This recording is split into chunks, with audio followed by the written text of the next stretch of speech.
Hey, today is day 60, and we're reading Psalm 102 together. I love this poem. It says it's written by an afflicted person who's grown weak and who's pouring out their heart to God. Have you ever felt that way? Like an afflicted person, growing weak and pouring out your heart?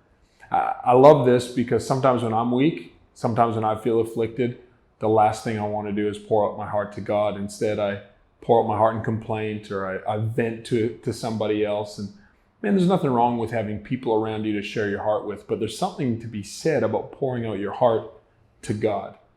This afflicted person, whoever they were and whatever it was that caused their heart to be weak and need to pour out, they talk about the fleetingness of their life, the fragileness of their life. It's passing. It's like here for a moment and then gone.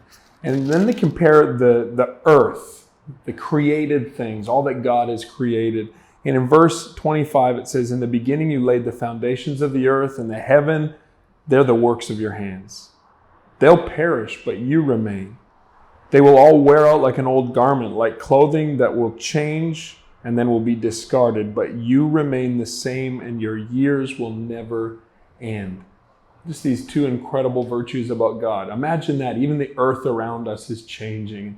We feel so frail. We feel so fragile. And then there's the earth that's existed through it all. But even as that changes, God never changes. He's unchanging and He's eternal. He'll always be the same, and He'll always be.